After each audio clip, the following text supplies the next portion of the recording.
Some people wonder, how did Einstein think? How do we physicists think? Most of it is when we're quiet, all by ourselves. We stare out the window and have blocks of equations just wandering in our head until these equations fit together, and then we get a sheet of paper and scribble. It can be very frustrating at times, scribbling equations everywhere. The old cliche of scribbling on the back of the envelope often is true because that's sometimes all you have around.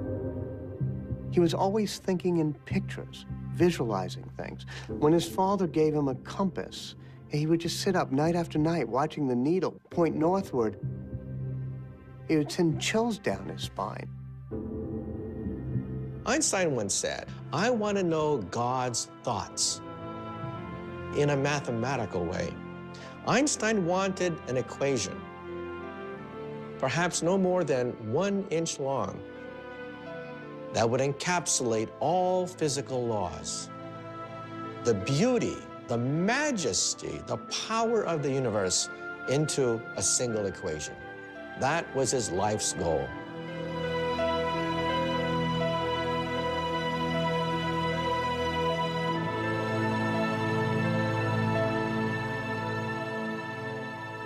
In 1900, Albert Einstein is a 21-year-old undergraduate at the Swiss Federal Polytechnic.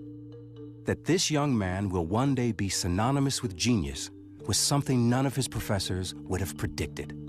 He would cut class. The professors thought he was a goof-off. As a consequence, Einstein couldn't get a single job after graduation. He even thought about switching fields and selling insurance. Can you imagine opening the door one day and there's Albert Einstein selling you life insurance? What a waste. Einstein thought he was such a loser. He wrote a letter to his family saying that it would be better if perhaps he was never born. Nobody was talking about the young Albert Einstein. He worked as a substitute teacher in short jobs in various towns. Einstein's father tried to apply on behalf of Einstein for academic positions, and he wrote to a very famous professor and asked him whether he could use Einstein as a research assistant. But there were no positions available. His father passes away, thinking that young Albert is a total disgrace to the family. In 1902, the depressed and despondent young Albert moves to Bern, Switzerland's capital, and begins a career far from science. One of his friends arranged for Einstein to get a job as a lowly patent clerk in the Swiss patent office. In this office, on the 3rd floor, Einstein spends 6 days a week reviewing applications submitted by all kinds of inventors to the Swiss government.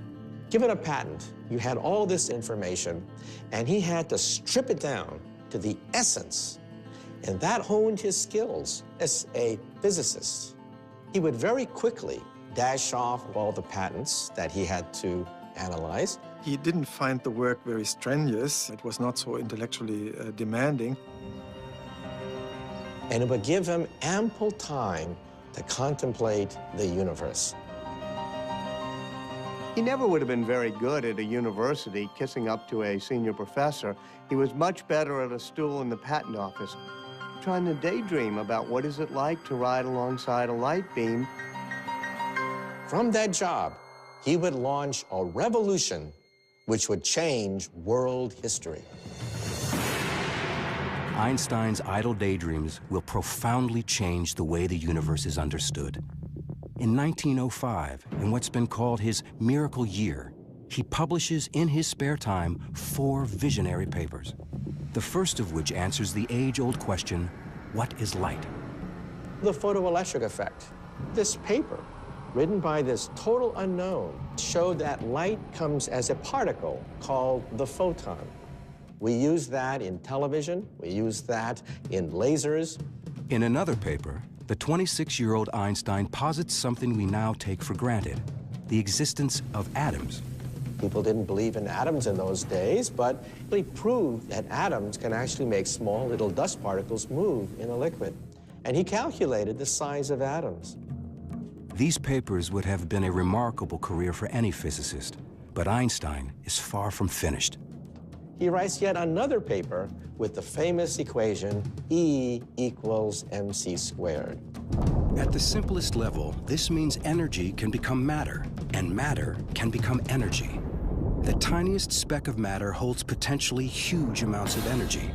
Unleashing it requires a nuclear reaction, the sort going on constantly in the night sky.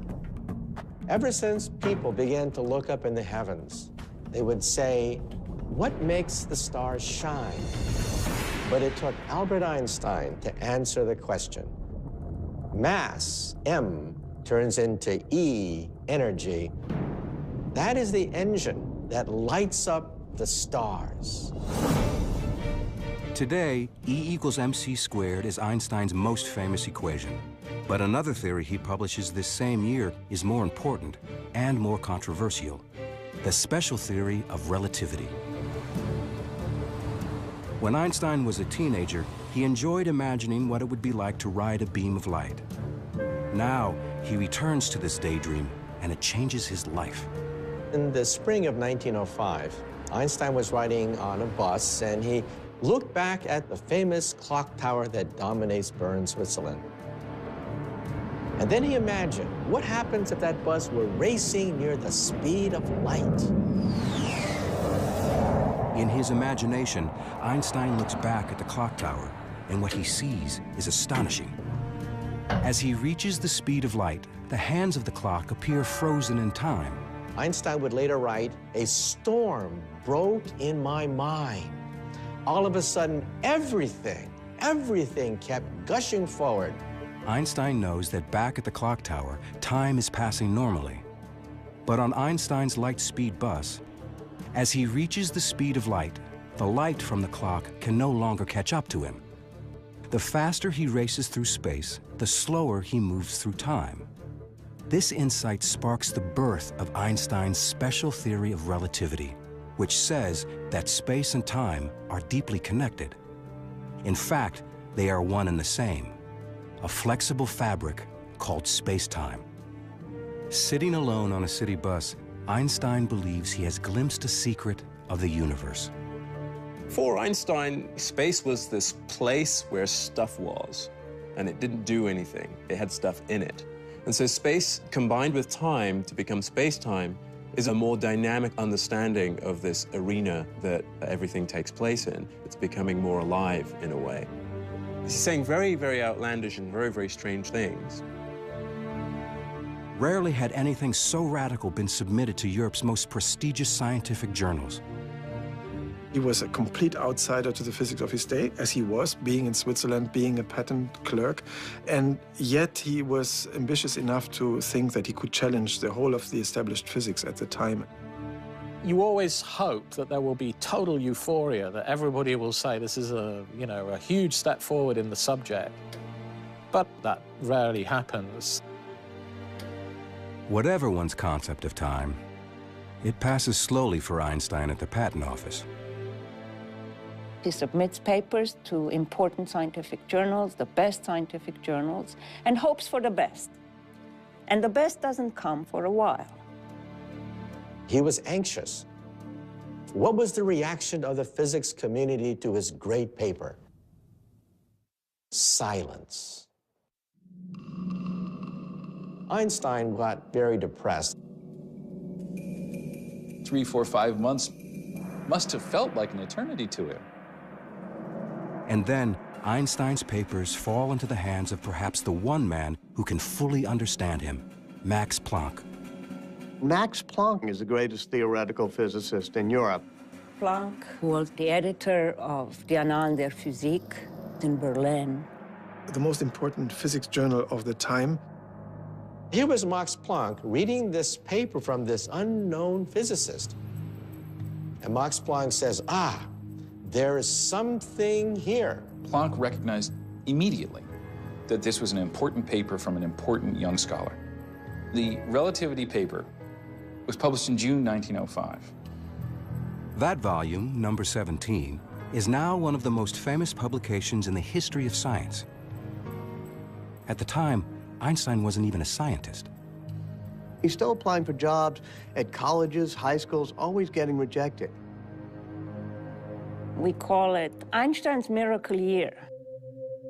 It is certainly not a time that he would describe himself as a miracle year. Miracles convey a sense of something happening easily. I don't think that Planck knew that Einstein was a patent clerk of the third class. So he must have then become curious about who this unknown Albert Einstein in Bern was. This unknown Einstein is in fact the father of a 1-year-old son and husband to a quiet and serious fellow student from the Swiss Polytechnic, Mileva Maric. When he was at the Polytechnic in Zurich, he was quite a ladies' man. He would play his violin at ladies' luncheons and cocktail parties, so he knew quite a few young women in his day. But Mileva caught his eye. Mileva is the only woman in the class. Here was a physicist. He was smitten. In a temporary detour from their shared scientific passions, Albert and Mileva are married in 1903. A year later, their first son, Hans Albert, is born. The Einstein family lives in this small 2-room apartment in the Swiss capital. The rather limited circumstances in which they lived were not what he would have hoped for at this stage in his life. Mileva had always wanted to be a great physicist, but she flunks her exams at the end of her terms at the Zurich Polytech. She becomes a sounding board on all the great miracle year papers of 1905, especially the special relativity paper. She helps type it up, she helps check the math, but she ends up being a housewife. Einstein is trying to do his scientific work at the same time that he's working 6 days a week. In 1907, Einstein agrees to write a new article explaining special relativity. But when he re-examines his theory, he finds it seriously limited. It was called special relativity for a reason, and that was because it really only dealt with moving at constant speeds. In other words, Einstein's special theory of relativity only applies to a special case, an object moving in one direction at a constant speed. But Einstein wants to understand the real world, and the real world doesn't work that way. Einstein realized that his theory failed for accelerations. But in our universe, everything accelerates. On a bumpy road, jet airplanes, on a subway car, everything's accelerating. So there was a defect in special relativity. On Einstein's imaginary journey, if his speed varies at all, his theory, his notion of how objects behave in time and space, falls apart. His scientific mind wants it to apply to all cases. Einstein knows that for his theory to work, it has to account for everything in the universe. And that includes the pervasive and invisible force that holds everything together. Gravity. Gravity is everywhere. Gravity holds us to the floor. Gravity holds the sun together, the solar system together. Where was gravity in special relativity? Einstein wants to expand his special theory of relativity into a general theory of relativity, a theory that will explain not just time, but also gravity. He realizes he will be fighting more than 2 centuries of scientific thought, and his hero, Sir Isaac Newton. It's 1907, and the 28-year-old Albert Einstein is still a patent office bureaucrat. It has been 2 years since he published his special theory of relativity, and the ambitious Einstein decides to advance an even more radical interpretation of the universe, a general theory of relativity. Doing this will require him to take on his scientific hero, Sir Isaac Newton. In Einstein's time, Isaac Newton was God.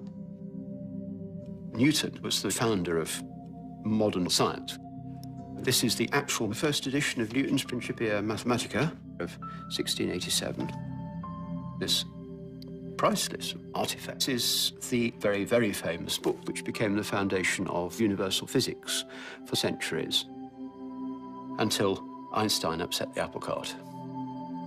It has been almost 250 years since the apple fell from the legendary tree on Isaac Newton's estate, giving Newton the inspiration to formulate his law of gravity.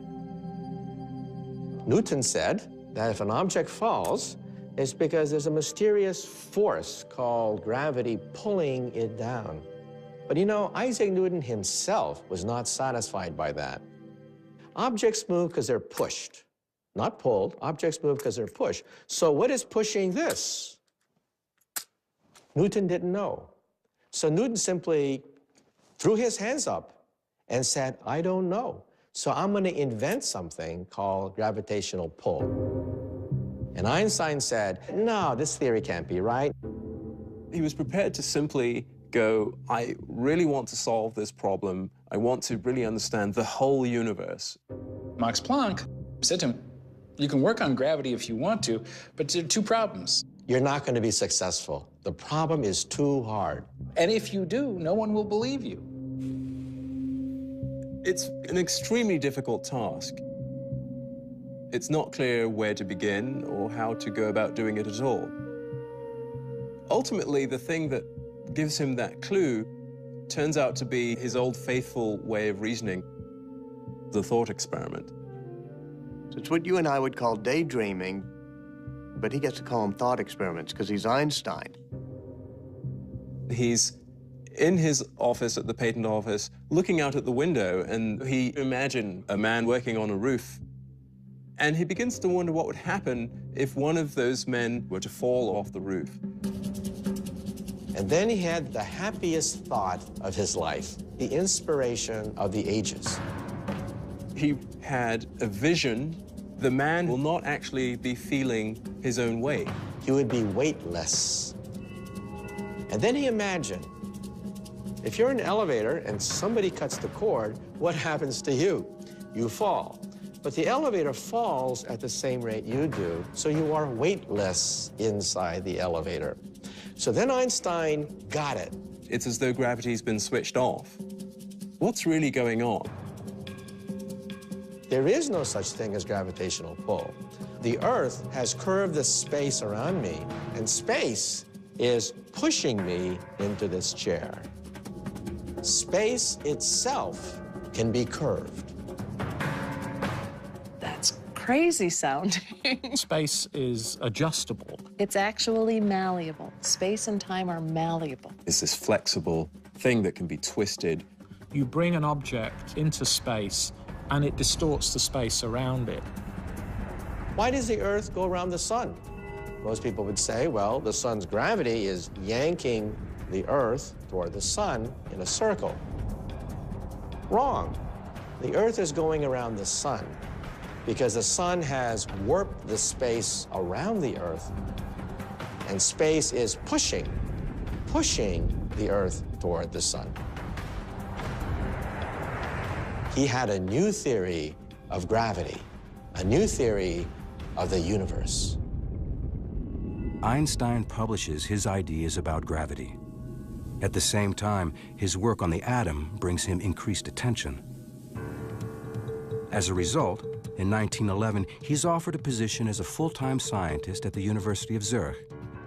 The 32-year-old patent clerk finally leaves Bern to become, for the first time, Professor Albert Einstein.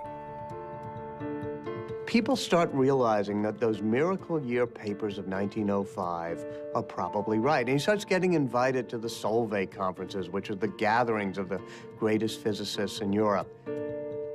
Convened by the Belgian philanthropist Ernest Solvay, these conferences bring together the greatest scientific minds in Europe, and Albert Einstein is among them. In fact, he's the youngest professor there. He made an impression. He was friendly, he was funny, and he was smart, really smart, and people saw that. That was also a moment when Mileva must have perceived that she was still part of this small Bern world, whereas Einstein had become part of a bigger world. She writes these plaintive letters saying, tell me about it. I wish I were there. I would love to meet these great scientists. It was always my dream to meet these great scientists. She became jealous of not only the other physicists, but of physics itself. Einstein's lectures become the talk of scientific Europe, and he's invited to speak in Berlin, capital of the country in which he was born. Berlin at the time was the most vibrant city in Central Europe. Einstein hadn't been in Germany since he left at age 15 to avoid the draft. He renounced his German citizenship the next year. While Einstein was in Berlin, mainly to visit colleagues, he was also invited by a cousin. A first cousin named Elsa Einstein. They had known each other as kids, but Einstein had lost track of her.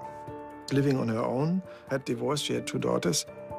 She's just the opposite of Mileva. She's not a scientist, she's not an intellectual, but she loves making big old dinners and taking care of Einstein. They liked each other's company, taking long walks, looking at the boats, and he must have been fascinated by her. Einstein returns to Zurich. They exchange fiery love letters. And at one point, it becomes so strong that Einstein says, please don't write me anymore. This isn't going to work. He must have felt that this was an overcomplex situation, even for an Albert Einstein. If the mysteries of the heart elude Einstein, the mysteries of the universe trouble him even more. The curvature of space and warping of space-time, and you scratch your head.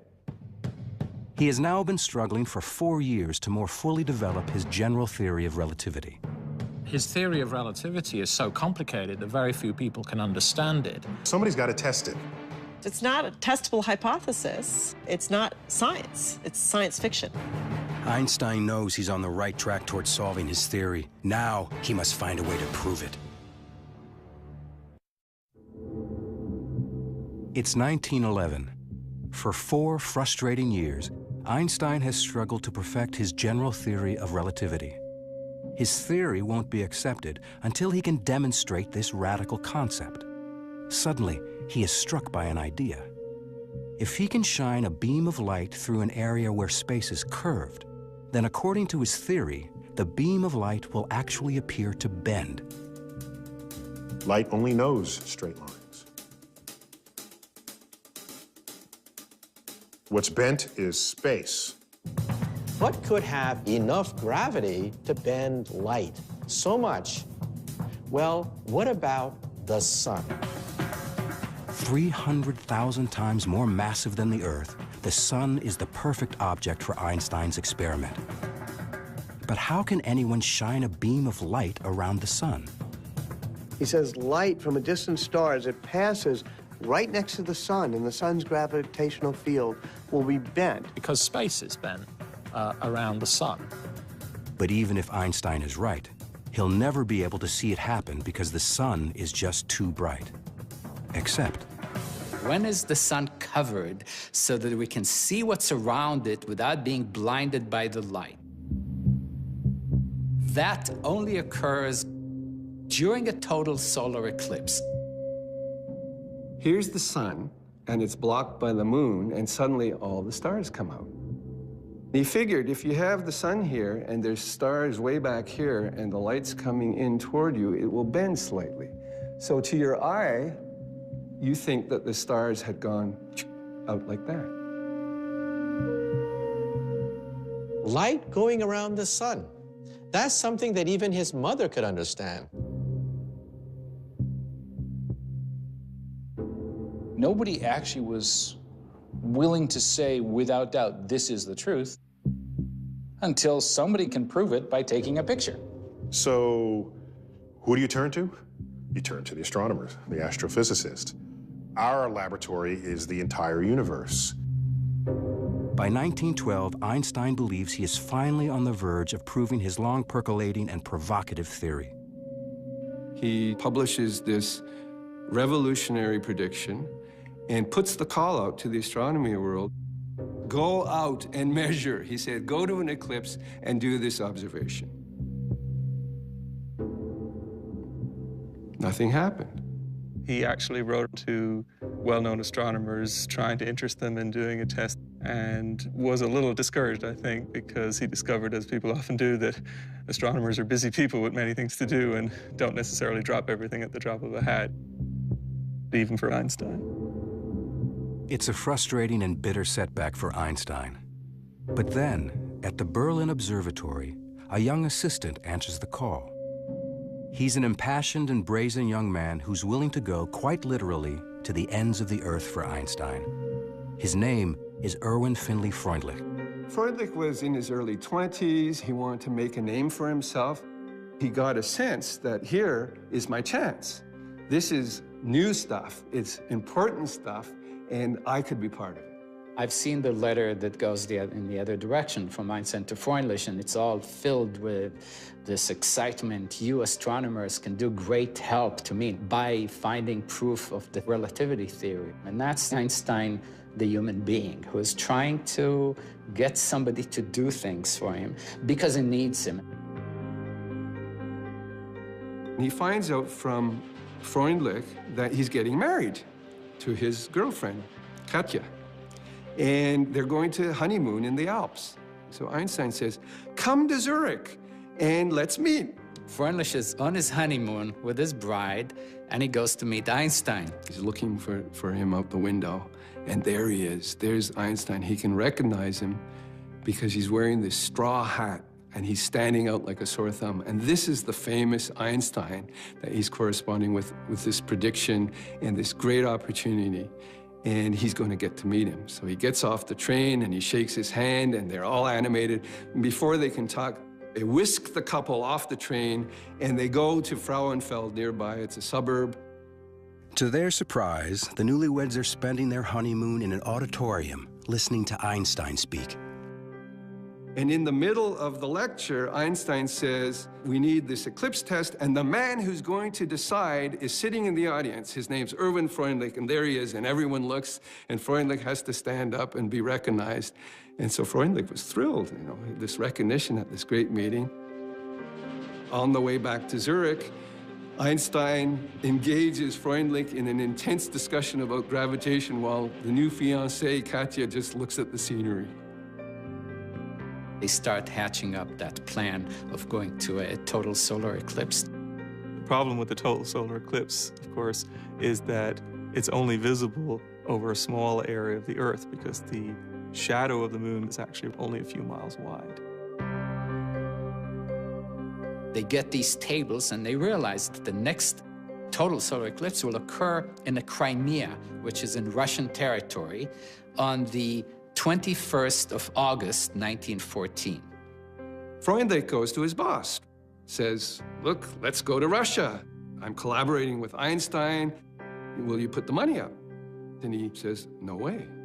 He just refuses. Einstein is absolutely furious.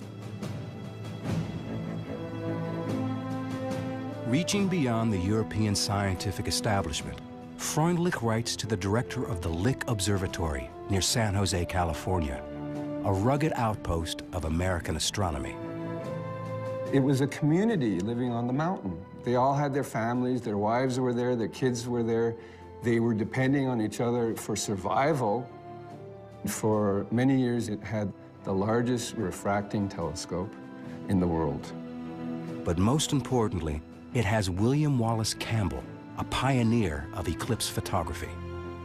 In the 19th century, eclipses used to be attended by astronomers who just did visual observations.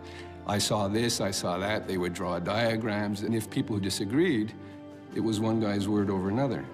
Photography meant you can actually capture what was happening and do precise measurements. Campbell pioneered that technique in the early 20th century. Freundlich writes a personal letter to Campbell. He says, there's going to be an eclipse in 1914. Why don't you come to Russia and let's do this? So there's this wonderful correspondence between Campbell and Freundlich, the senior doyen of California astronomy and this little pipsqueak of an assistant in Berlin who's doing this against the will of his boss. They will be the first to either confirm or to discredit Einstein's new theory of gravity. This was an important observation. Campbell had a fever in him. He saw fantastic opportunities for Lick Observatory and for America. And he says, I'm going to get this sucker. This is a tough problem, and I'm going to be the one to crack it. Meanwhile, opportunity is knocking on Einstein's door. His original mentor, Max Planck, is asked by the King of Germany, Kaiser Wilhelm II, to recruit the best scientists for a new institution in Berlin. Planck recommends the young man he considers his own discovery, Albert Einstein. And they said, if we bring Einstein here, people will look at this and say, Berlin is where the action is. It's worth whatever it takes to get him here. On July 11th, 1913, two men arrive at the Zurich train station, Max Planck and Walter Nernst, a renowned German chemist. They are hoping that a personal appeal will persuade the rebellious young scientist to return to his German homeland. Two men, middle-aged guys in dark clothes, get off the train, and they go find Einstein. They're so different. Max Planck is very proper Prussian, always very well-dressed and well-groomed, wearing the monocle, talking in very formal tones. And there's Einstein, who's refusing, even back then, to comb his hair and dressed in, you know, sort of old coats and however he feels like it, already starting not to wear socks. They make a great offer to him. He'll be a professor at the University of Berlin. He'll be a member of the Prussian Academy. He won't really have to teach classes. He'll have all of the research help he needs. It was Max Planck. It was Nernst. It was the Prussian Academy of Sciences. It was the entire world of physics that had said no, bearing down and saying, we want you. Einstein did not answer the offer. Einstein says, why don't you just go take a trip for the rest of the afternoon up the mountain? I said, I'll meet you at the train station when you come back. I'll be carrying a bunch of flowers. And if the flowers are red, I'm coming to Germany. And if flowers are white, sorry, no go. Thanks for coming. I've made the argument that Einstein delayed his answer to this question, in part because he sort of wanted to live with the pleasure of being so deeply sought after. But it's certainly true that this was not simply a snap decision. As he often does when he has a difficult problem to solve, Einstein takes a long walk. Zurich was comfortable. There was lots still up there. You don't just sort of walk away from that. His wife really wants to stay in Zurich. On the other hand, they've offered him the greatest job imaginable. There was one other thing enticing Einstein to Berlin. At some point, he received a birthday card. It was Elsa writing him a postcard. This must have exploded on him as, reawakening all these emotions. Planck and Nernst come back. They're at the train station. Einstein is there. It was a dramatic moment. It was a self-consciously dramatic moment. There would have been a little dramatic flair there. He's holding his flowers. And they look, and the flower is red. Einstein says, gentlemen, I'll go to Germany. I'm going to become one of you.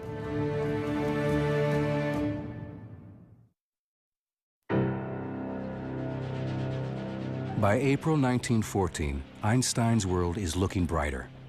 The solar eclipse needed to help prove Einstein's long-gestating general theory of relativity is only 4 months away. And Einstein is on his way to Berlin to join the Kaiser Wilhelm Institute, an elite group of scientists working under Fritz Haber, the institute's director. Fritz Haber was one of the greatest chemists of the 20th century. He developed a process that could be used in producing an artificial fertilizer with the help of which millions could be fed. And he was a hero.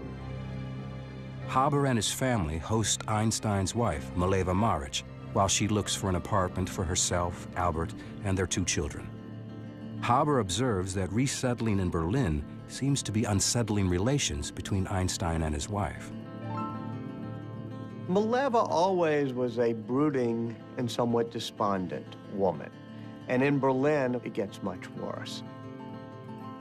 He's dallying with his cousin, Elsa. Einstein is a very brutally honest guy, so every now and then he apparently would tell Mileva about Elsa.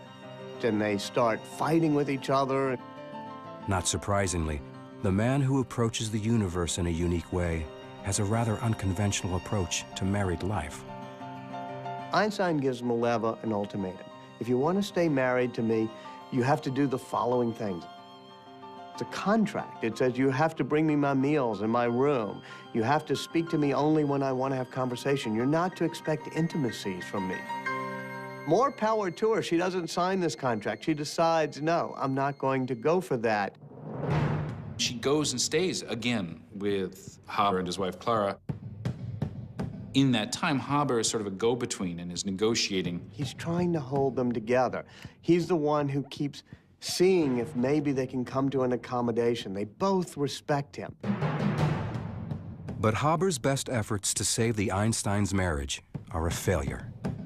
The decision to split is finally irrevocable, and Einstein says it's not going to happen. Lacking enough money to support two households, Einstein makes Mileva a brazenly self-confident proposition. He offers her a deal. He says to her, one of these days, one of my papers will win the Nobel Prize. If you give me a divorce, I'll give you the money. Now, this is an amazing sum of money. She could end up very wealthy, and she could move back to Zurich with the kids. He is sure he's going to get a Nobel Prize. Mileva's not quite sure. She's a scientist. She calculates the odds. She consults with Fritz Haber. She decides to take the bet. Mileva takes the two young boys, and Einstein accompanies her, along with Fritz Haber. Einstein has to go to the train station, say goodbye to his boys. And he starts crying. Haber's never seen him cry before. This was a really quite devastating moment for him, and Haber was the man he was with, sort of holding him up through this moment. Einstein has staked his children's future on winning the Nobel Prize, by no means a sure bet. He is dependent on Erwin Freundlich and William Campbell to bring him photos of the total solar eclipse so he can see how the stars seem to move. Shortly before saying goodbye to Mileva and the boys, Einstein has another farewell at the Berlin train station. There is Freundlich with his two buddies about to leave Berlin. Einstein is there. He's very, very anxious. Freundlich and two of his colleagues are lugging 4 astronomical cameras and cumbersome equipment on a long and treacherous journey. They're going to take a train and go all the way to the Crimea in Russian territory. Freundlich and Campbell hope to maximize their chances of good weather and good eclipse photographs by camping in different sites. Freundlich's party sets up in southeastern Crimea. Campbell locates near Kiev. They are both determined, despite the frightening and spreading rumors of a world war. Then the worst happens. On June 28, 1914, the Archduke Franz Ferdinand of Austria is assassinated. The German Kaiser declares war on Russia, and Einstein's eclipse expeditions are suddenly in jeopardy. Einstein is really worried. Einstein has no way to warn them. Didn't know what was going to happen. And then, deep in the Crimean forest, the war comes to Freundlich's camp. Freundlich suddenly sees some uniformed Russian officers coming to his camp and asking him for his papers. Heart starts going beep, beep, beep. Russians come over to see what they're doing and realize these are Germans with a telescope. And they start tearing down his equipment. Get off my equipment. I have to observe an eclipse. These are our possessions now. Your country declared war on us. You have nothing to say. They arrest them immediately. There's no questions asked, and they are considered spies. Herr Freundlich, you are now a prisoner of war. What? Campbell, an American, is neutral. And the Russians allowed them to continue to observe the eclipse. They had come all this way, spent all this money, survived the fact that war broke out, and clouds ruined their plans. Total failure. Not only does Campbell fail to get his photograph, but he is forced to abandon his state-of-the-art equipment. Because he is an American, Campbell is not arrested, but he leaves for home a defeated man. Campbell says one wants to come home by the back door and see nobody. Einstein in Berlin is shattered. The expeditions are failures. Freundlich and his team spend several months as prisoners of war in Russia. For Einstein, it is a disaster. Proof of his most revolutionary theory, general relativity, is slipping between his fingers.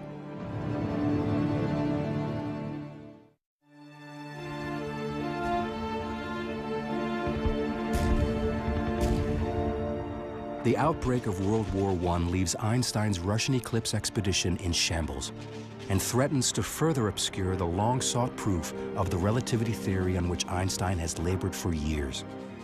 The war killed communication between scientists. The open exchange of ideas was gone overnight. Ties were cut. Once the United States joins the war, astronomer William Campbell sees things differently. Campbell dedicated himself to the eclipse problem, independently of his former colleague from Germany, who he now viewed as the enemy. In Berlin, the whole atmosphere changed. When Einstein looked out of his window, he would see a lot of patriotism. In his eyes, a whole nation went crazy. All of Einstein's expectations of the kind of city he was going to live in disappear. They're gone. Hundreds of thousands of German young men marched enthusiastically. His best colleagues, Planck and Haber, were enthusiastic about the war. His close friend Fritz Haber, like Einstein, was born German and Jewish. Fritz Haber converted to Christianity, and he tried to assimilate as much as possible. One of his great moments of pride when he actually received a commission in the German army. Really almost unheard of award for a converted Jew. Einstein saw this as ridiculous. Haber said, I'm a chemist. I understand the chemistry of the chlorine atom very well. I know that chlorine gas is poisonous. Can I turn this into a useful weapon? Haber felt he could construct a devastating enough weapon that it would end the war quickly, thus a humane outcome. The institute Haber directs is turned into testing gas to be deployed on the Western Front. Einstein has an office in Haber's institute. Einstein was disgusted by the eagerness with which Haber, first amongst his colleagues, but many of his colleagues, went looking for ways to kill people and kill them more effectively. Haber was one of the first to develop terrible weapons out of the potential of science. Early in the war, Haber's new mystery weapon, poison gas, is tested on a Belgian battlefield. Haber was there and said, release the weapon. This low cloud drifted over the battlefield, and the cloud just sort of forms. This was the first time this ever happened. Troops had seen things that looked much worse than this cloud, and the effect was devastating. I mean, the troops were just blown out of their trenches. Haber saw thousands of people die, thousands of soldiers, about 5,000 soldiers.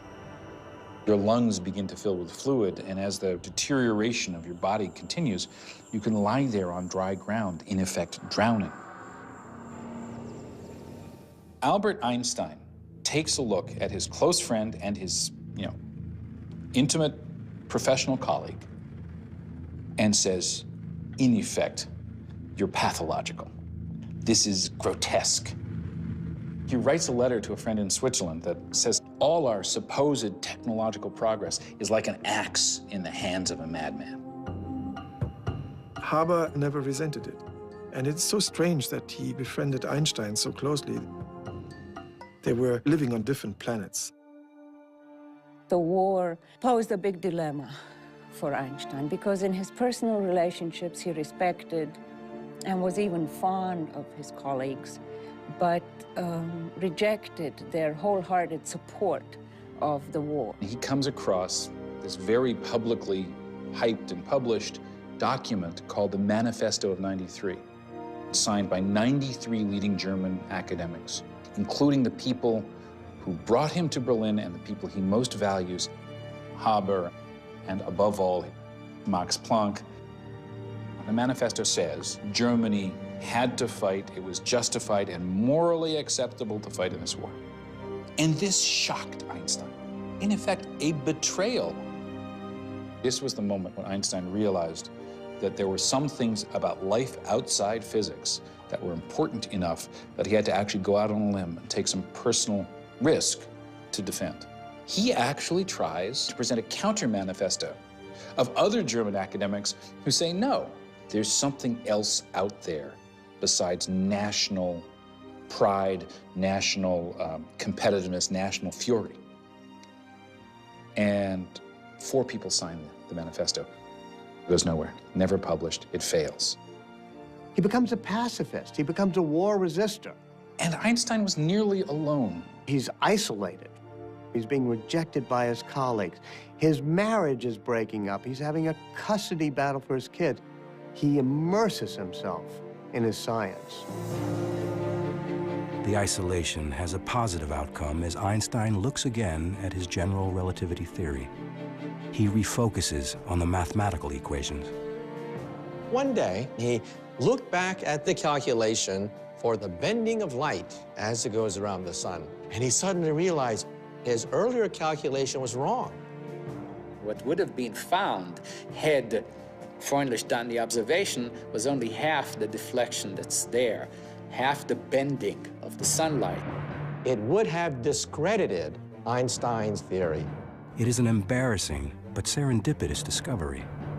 For 3 years, Einstein has been urging astronomers to photograph an eclipse, which would prove an equation that he now believes to be wrong.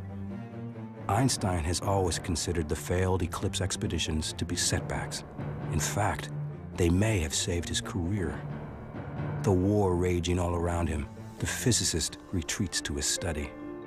He had a little apartment, and most of his thinking was done in his study. Sometimes he can't quite visualize the curving of space. And what he does is he takes out his violin. He said that Mozart's music captured the harmonies of the universe. Playing the violin would help him think. Einstein had this prodigious ability to sit and think. It was called Sitzfleisch. People who knew him said he had this remarkable Sitzfleisch where he can concentrate on a problem for hours, for days, even years. In his office are lots of mathematical manuscripts with equations all over. And he's sitting there thinking, walking around, standing deep in thought. He's doing pure mathematics in his mind. Science is done by the seat of your pants. We have leaps of logic. We have years of wandering in the wilderness. We have frustration. We have pulling our hairs out. That is really the power of genius, the force of will to make all the mistakes necessary to get the right answer. There was never a moment of, oh no, I'm not going to have a theory. That, because of his ego, I don't think it ever occurred to him that he's not going to have a theory. What matters is you keep your eye on the prize. For Einstein, that prize is the Nobel, proceeds of which he has promised to Mileva and his 2 sons. In 1915, he's asked to present his general theory of relativity at a prestigious forum to the most important German scientists. Einstein accepts. But after 8 years of work, his theory still has 2 major problems. It's completely unproven, and the math appears to be flawed.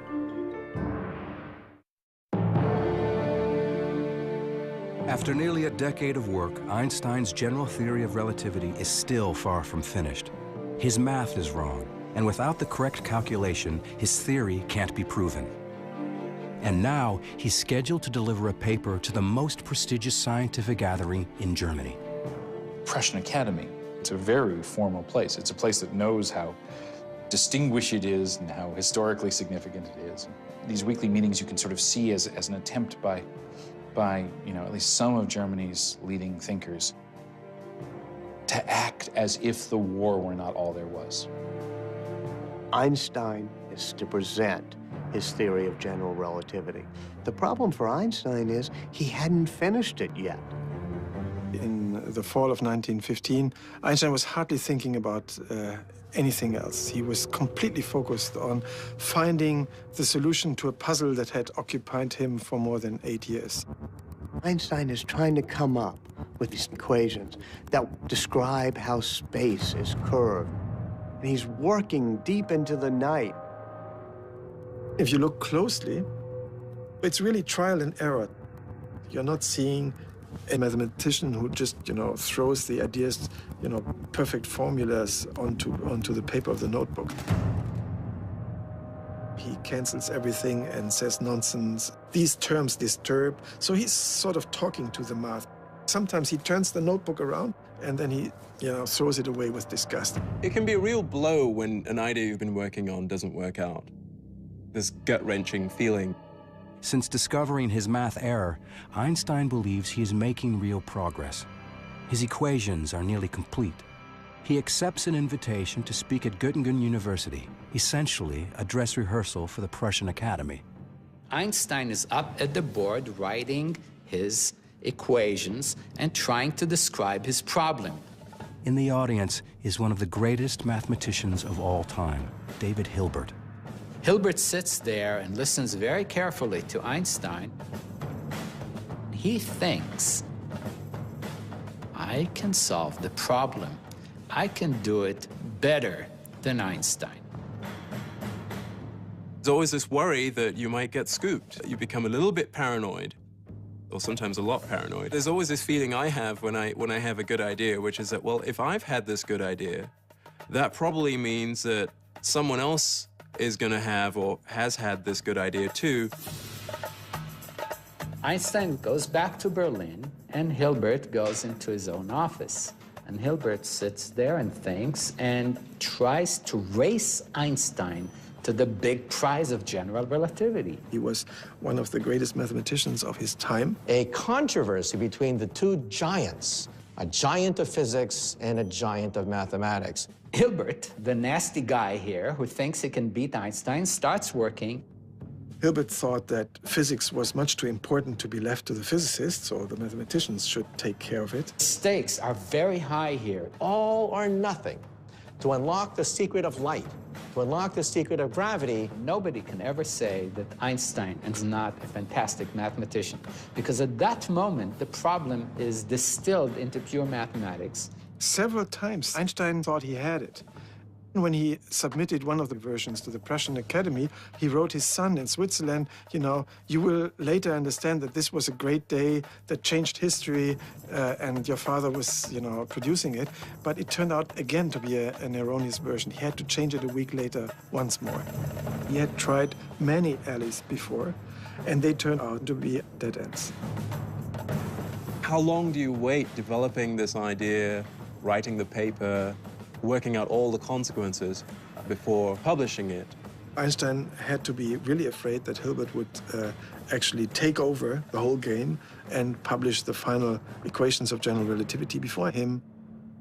All of a sudden, he discovered that several pointers all seemed to point in the same direction.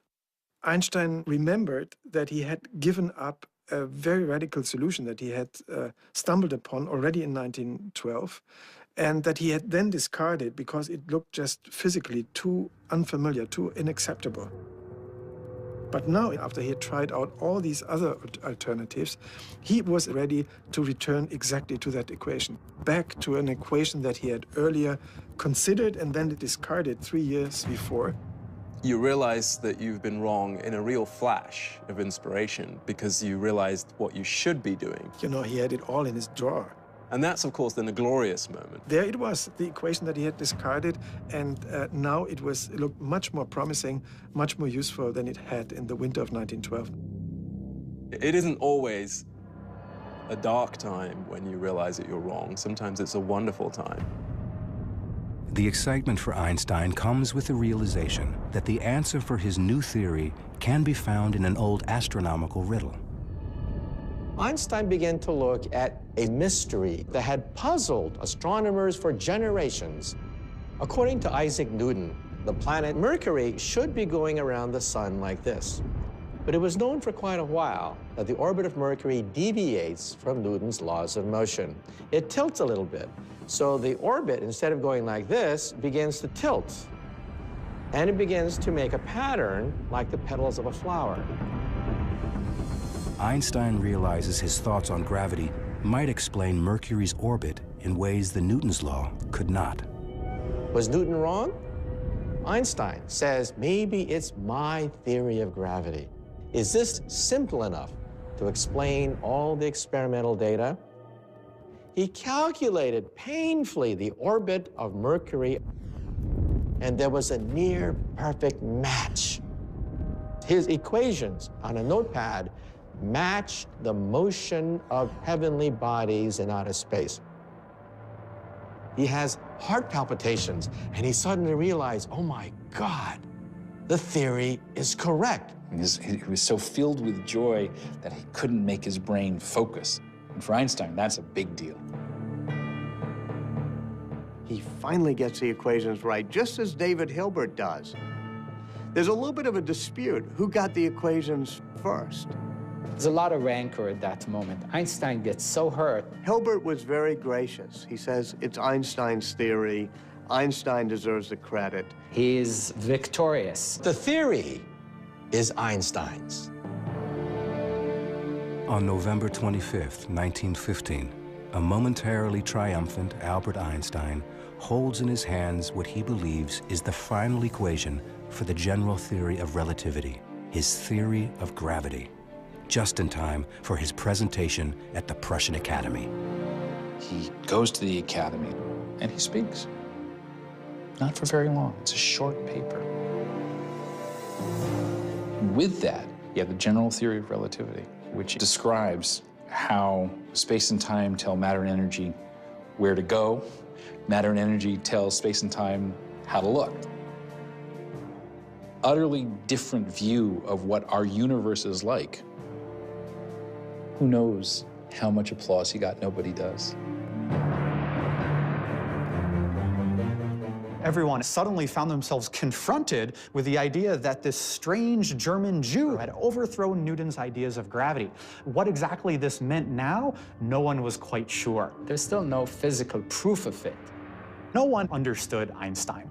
Einstein believes he has finally got his theory right, but he knows that it won't be accepted until he can prove it. And he can't prove it without photographs of a total solar eclipse. For that, Einstein will have to wait. Again.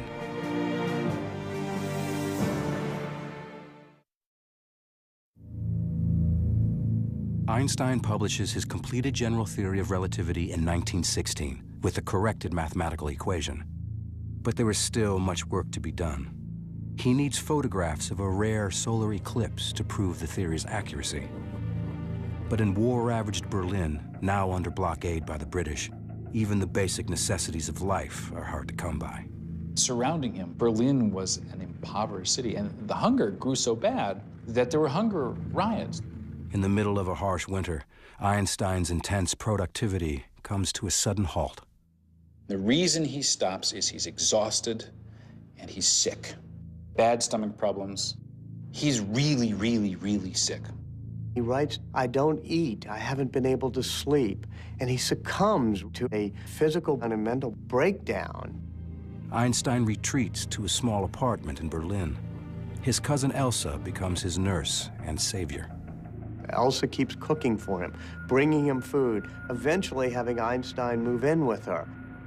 While Einstein's health is in Elsa's hands, the fate of his theory lies with astronomers. One of them who will play an important role is at Cambridge University in England. Arthur Eddington is a scientist, but also a religious man who attends this small Quaker meeting house just across the street from the university.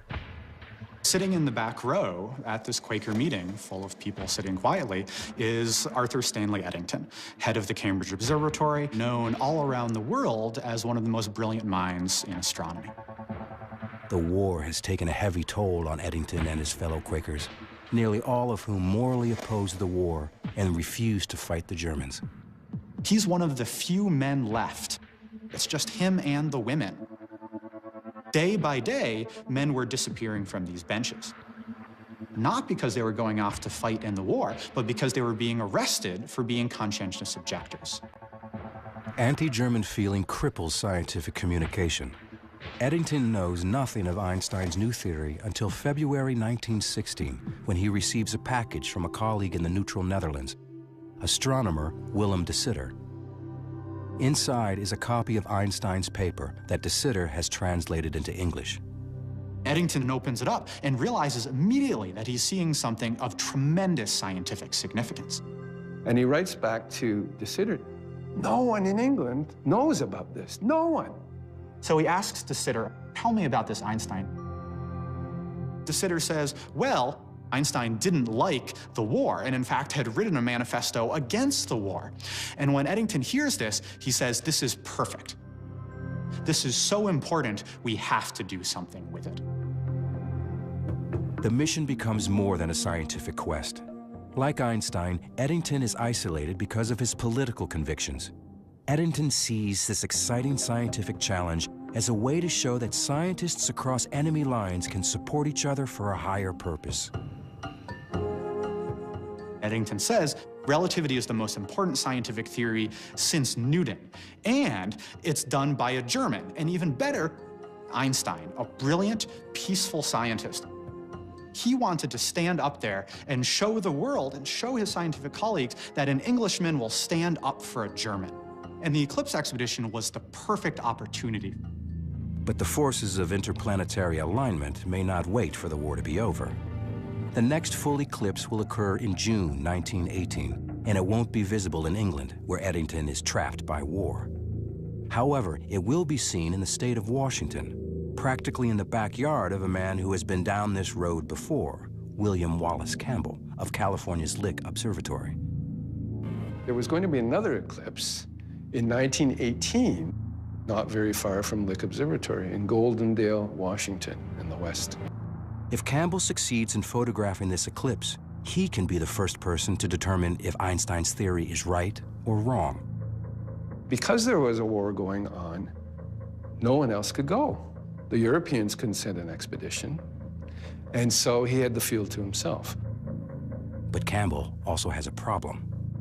They didn't have their equipment because it was still trapped in Russia. Campbell had been forced to abandon his state-of-the-art camera gear in the Crimea back in 1914 when World War I first broke out. So he improvises. Campbell went scrabbling around for equipment in Lick Observatory. They got a lens here, a tube here, and they cobbled together a couple of cameras for Goldendale. The Lick party was forced to use substandard equipment. Campbell has no choice but to take the risk. He has a total solar eclipse all to himself and may never have another opportunity like this again. Campbell's party travels to Goldendale, Washington, and gets ready for the coming eclipse. It was close to home, so the whole family went. Campbell's goal is to photograph the stars that emerge in the brief period when the sun is hidden by the moon. But on Saturday, June 8th, 1918, it seems that the universe is once again not ready to yield its secrets. Clouds moved in, and it looked like he wouldn't even get observations, and Russia would be repeated, which he hated. And suddenly, just at the crucial time, when they needed a clear sky, the clouds parted. Campbell begins taking photographs of the spectacle. It starts when the moon first comes in contact with the sun and then starts to move over the face of the sun. The sun becomes smaller and smaller and smaller until the last moment when the sunlight actually passes through the valleys between the mountains of the moon. And then this bright, brilliant beam of sunlight, and then the sun is entirely eclipsed. It's the blackest black you will ever see. My first eclipse, I literally lost my breath. It was like jumping in cold water where you go, you can't believe it. It is breathtaking, literally breathtaking. It's a gorgeous sight. It's just, wow. Most powerful experience that I've ever had in my life. The New York Times had a reporter, and they wrote an article, "Clouds Fall Away for Eclipse." There's a little subtitle, "Test of Einstein Theory." This is the first time that an American newspaper mentioned Albert Einstein. Campbell assigns his most trusted astronomer, Heber D. Curtis, to analyze the photographs to prove or disprove Einstein's theory. Looking in, a star would have been visible, one of the stars that was to be measured. That star would have been very carefully centered on crosshairs in the eyepiece. Once that was done, the scales could be read in the X and Y directions, and a very precise position could be assigned to the star. From those numbers, it could be determined whether the star had appeared to change position. Einstein has predicted that the warped space around the sun will create an optical illusion, making the stars appear to move outward ever so slightly. Einstein predicted much less than a millimeter. This is not an easy measurement to make. Unlike most theories that people put forth, Einstein's general relativity makes very specific predictions. Very tight, it's got to be this, and if it's not that, then the entire foundation of the idea has got to be discarded. Extremely precise, painstaking measurements. There was no wiggle room in Einstein's relativity because the idea that gravity is the manifestation of the curvature of space and time. You're going to say how much it curves and what happens to matter or light in the presence of that curvature? Calculate it, make the prediction? If the prediction doesn't come true, you don't go say, okay, let me see if I can tweak the theory. Not in this case. You can see on these pages the kind of labor that Curtis had to endure in order to make these measurements. There's page after page after page of this. Some pages crossed out. All you needed was one experiment to show that any aspect of relativity would fail. And he'd have to go back to the drawing board completely. Curtis looks at the stars and sees nothing unusual. They all appear in their normal places, which can only mean one thing. Einstein is wrong. But Campbell is unwilling to risk his reputation on improvised equipment.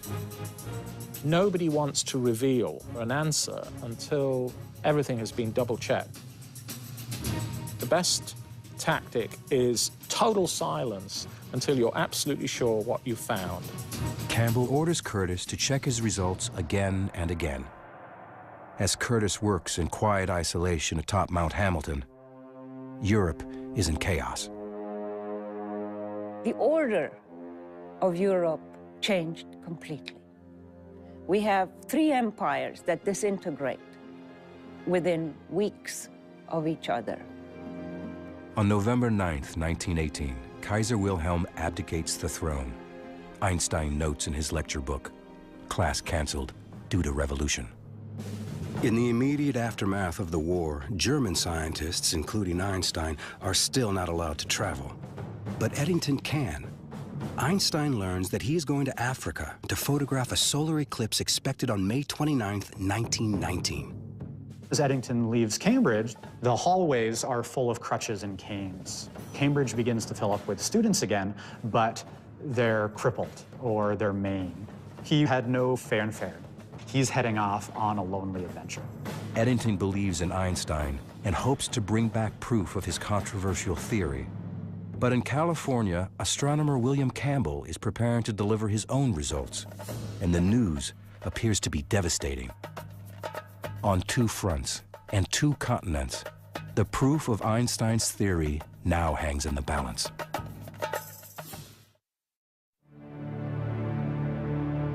It's February 1919. Atop Mount Hamilton in California, William Wallace Campbell is examining and re-examining photographic plates which appear to indicate that Einstein's general theory of relativity, his theory of gravity, is wrong. But Campbell has competition from British astronomer Arthur Eddington, who is on his way to photograph an eclipse in Africa. Eddington leaves Britain and heads south. He's in his late 30s. Travel in those days was not comfortable. This is the tropics, the height of summer. It must have been a very unpleasant place to be. In May of 1919, after 10 weeks at sea, Eddington and his assistant arrive on the shores of Principe, a small island off the coast of West Africa. Malaria is a big problem. There are poisonous snakes. He has to hack his way through the jungle. They spend a month building a telescope in the middle of the jungle. The day of the eclipse, rain is coming rolling down. He's crushed. Phenomenal disappointment. But then suddenly, amazingly, a gap in the clouds. He sees a black moon. They have to begin taking photographs right then. They just start the device. The mirror begins to rotate, and then you put a photographic plate in the end of the telescope. It holds the film, and that plate has to be held with the telescope. Everything has to be aligned correctly. Take it out. Take out a new photographic plate. Put it in. Take it out. Put a new photographic plate in. And you try to get as many as you can. Tremendous race, but let's keep calm. Let's maintain composure. There's a great tendency to leave the lens cap on, to get the exposure incorrect, to make a fundamental error that would then ruin your career. Time is ticking away, the precious seconds. He doesn't really care about the sky going dark. He's looking for the star that's right there by the sun, grazing the sun. He's so busy working the telescope and switching out the photographic plates that, as he says it, he just had to do it in faith. He basically had to trust that something was going to appear on his plates. Like Campbell before him, Eddington is in for a crushing disappointment. He quickly discovered that most of his plates were worthless. The clouds have obscured nearly all the stars on every single photograph. But the very last few plates had just a few stars, which gave him some encouragement that he was going to be able to salvage something. You can imagine Eddington in this remote island, sitting down with a micrometer, a measuring machine, and looking, this distinguished theorist looking at these plates. His discipline is phenomenal. Now, to make these measurements, it's difficult. We're sitting here under this thick layer of atmosphere. Light comes from the distant reaches of the universe, and then it gets like jiggled and wiggled and smeared as it gets through the atmosphere. And by the time you're looking at starlight, which should be a pristine point of light, it's the smudge. It's a smudge. It quickly became apparent that it was going to be a much, much more difficult job. They're doing these precise measurements in the middle of the jungle. He can't wait to get back to Britain. Of course, it's going to take him months to get back. Einstein was waiting very anxiously.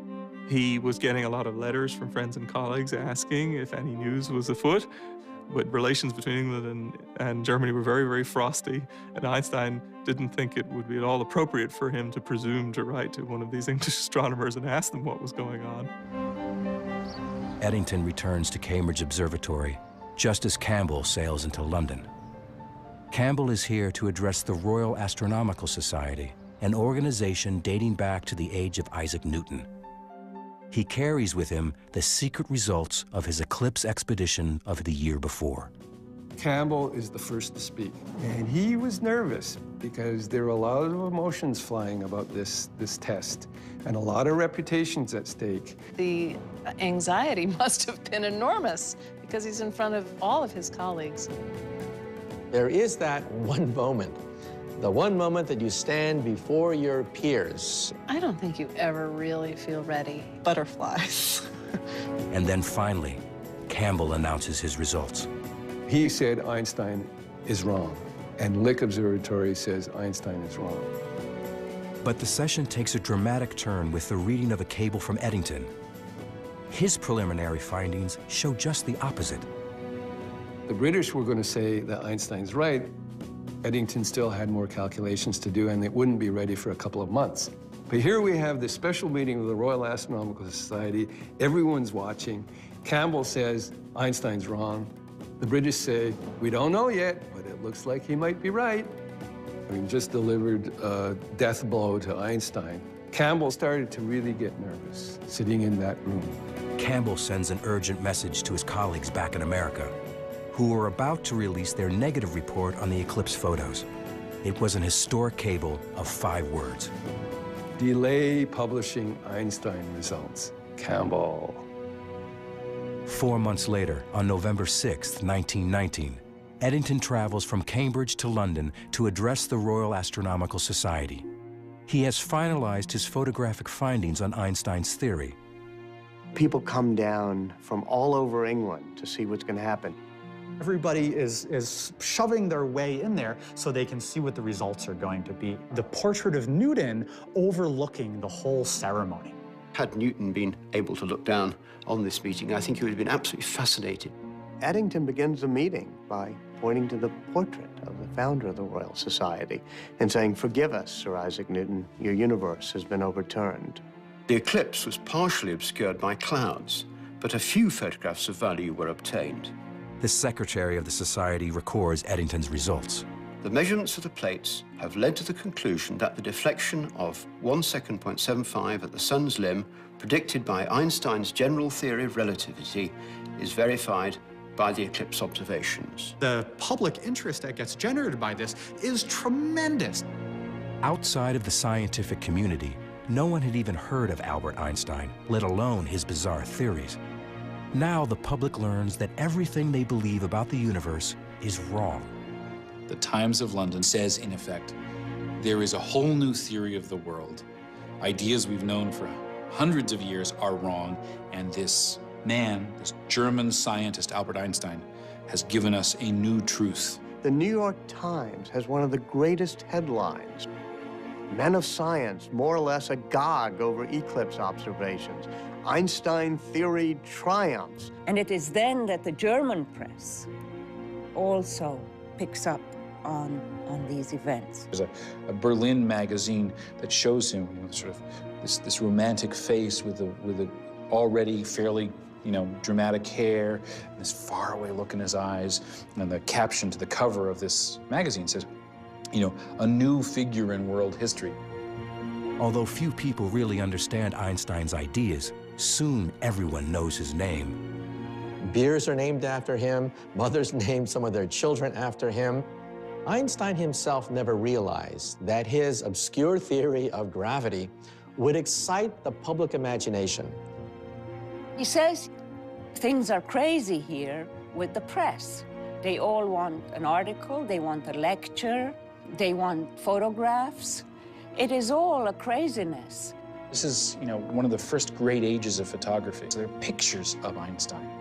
There are undersea cables. People can carry news all over the world. There are newsreels. You can see the man moving and talking. Without such freedom, there would have been no Shakespeare, no Goethe, no Newton, no Faraday, no Pasteur, and no Lister. But despite the public adulation, scientists still have their doubts about his theory. People are making a mistake. They're mistaking Einstein's fame for acceptance of his theory.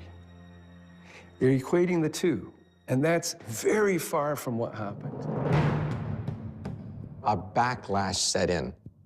In the New York Times, you could see that they were constantly questioning, who is this famous scientist? Most British people and most Americans, most people from the Allied powers were very hostile to Germany after the war. They were not at all interested in reconciliation.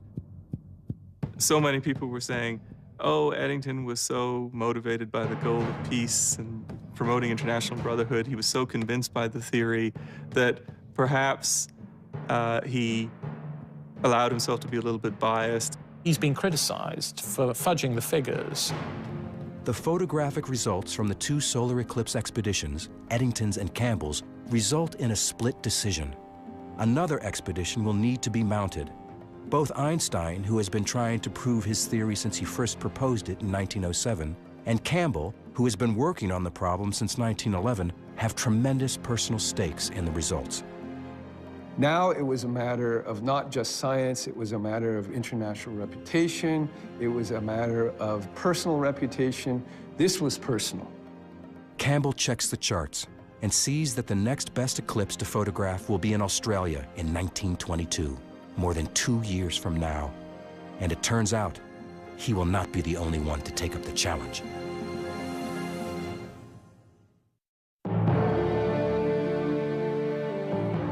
It's 1921, and the 42-year-old Albert Einstein becomes science's first superstar.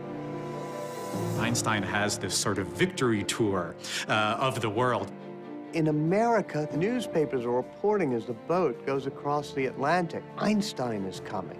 But there are 15,000 people waiting to meet Einstein in Lower Manhattan. This is for a theoretical physicist. He traveled all up and down the East Coast through the Midwest. Einstein is a total phenomenon. But more importantly for Einstein, the scientific community is still debating whether his theory is correct. And the more attention Einstein gets, the more his theory is thrown into doubt. Einstein is being exposed to increasing criticism of his theory of relativity. People said, we have to redo the test. In September of 1922, a total solar eclipse will be fully visible in Australia, and William Wallace Campbell sees an opportunity to set things right once and for all. He started making plans to completely redo his equipment. Completely redesigned entirely with this measurement in mind. This was the Cadillac of Einstein effect measuring equipment. The first eclipse point was the very, very, very westernmost part of Australia, on a place called 90 Mile Beach.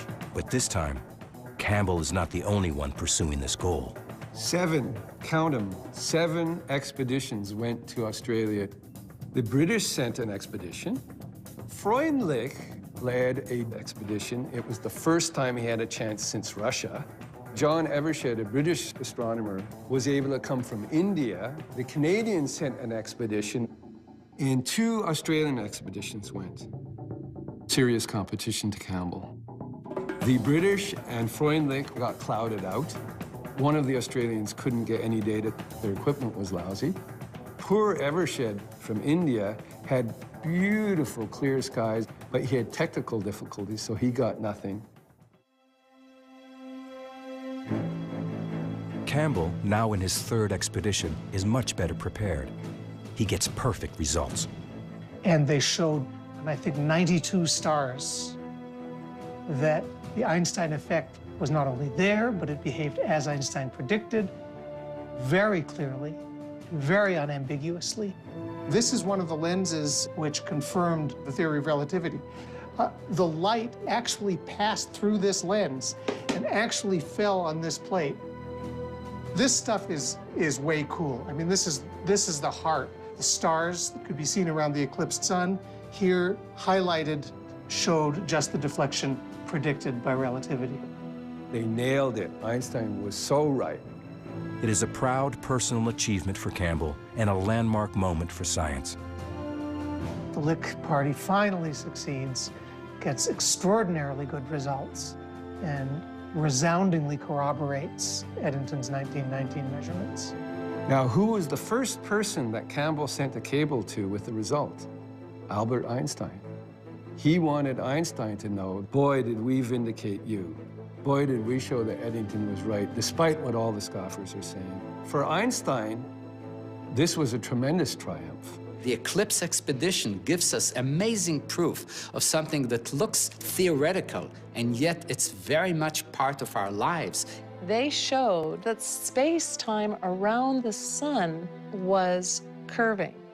It was a whole new way of thinking about how gravity works. How strange is that? That's completely against our intuition. But it's what the data showed. And you cannot argue with the data. Nature agrees. Yes, Einstein, that's a beautiful theory. You're right. Finally, 15 years after he first proposed his radical general theory of relativity, upending more than 2 centuries of scientific thought, Einstein is victorious and vindicated. Almost. The Nobel Committee rejected him in 1919 and in 1920 and in 1921 because no one accepted the theory of relativity. Einstein had promised the money from the prize as part of his divorce from Mileva and his support for his 2 sons. Mileva has resigned to the divorce, living with the boys in Zurich, waiting for the money from the Nobel Prize to come her way. She's actually relying on it. Now, it's not until 1922 that they finally announce his Nobel Prize. And one of the ironies, he never gets it for the theory of relativity. Instead, Einstein receives it for the first of his Miracle Year papers, which describes the photoelectric effect. This work becomes the foundation for quantum mechanics and unlocks the secrets of the atom. To Einstein's former wife, Mileva, the prize means something more down to earth. She gets the money and she ends up buying 3 apartment buildings in Zurich. Mileva did not make a very good living from these investments, but she survived. For Einstein's cousin Elsa, who has nursed him through the bad times and waited patiently for years, there is also a victory of sorts. She has convinced Einstein to marry her. Great surprise. It was a strange marriage. Einstein had many lovers afterwards, and he never felt that this was sort of, the perfect way of life for him. But she loved being Mrs. Einstein. She loved traveling with him. She loved the prestige and the glory that came from being his wife. As the world recovers from a horrific war, it embraces a man with the obscure occupation of theoretical physicist and turns him into a global icon. Here you have the end of the most destructive war in European memory. And here this pacifist saint comes along with a wild halo of hair, piercing eyes, and people on all sides of the Atlantic, in Germany and in England and in America, could all celebrate him as a man of peace, but also somebody whose science transcended the horrors of war. That's where the emotional resonance of his accomplishment came, I think. And that's why people seized on him, not just as a smart guy, but as a symbol, maybe an all-purpose symbol of what humanity can do well in the context of what humanity has clearly done so terribly. His story, the solo scientist who turns the world upside down, is enticing. Alone in his studio, using only his mind and a pencil, Einstein made bizarre discoveries as intriguing to the public as the most talked about music and movies of the day. They loved the mystery. Einstein himself said so. The fact that there are these wonderful words of the 4th dimension, bending of space, time warps, all that kind of thing. It's great. Light moves in ways you don't expect. These are kind of romantic ideas. These are, mind-bending ideas, and people picked up on them in all kinds of ways. And it had this cool quality to it. He could see in ways that no one else could. He put together elements of the universe that others had not imagined would fit together. The general theory of relativity is one of the greatest achievements of the human mind. If you think about it, the entire modern age, the age of laser beams, telecommunications, satellites, that age was opened up by the work of Albert Einstein. For example, black holes and neutron stars and the Big Bang itself, you cannot describe them adequately without Einstein's theory of general relativity. It is beautiful and simple and profound. And all the best theories of the universe are just that. Einstein dies in 1955 at the age of 76. But more than a half a century later, the man and his theories continue to capture the popular imagination and to inspire. Here was a man, because of the power of his intellect, the sheer power of his mind, was able to rise above poverty, rise above war and strife, to become one of the great figures in all of human history. And that was an inspiration, because you don't have to be born handsome. You don't have to be born with muscles. You don't have to be born that way. You can achieve it by the sheer power of intellect. And for me, that's always been a shining beacon.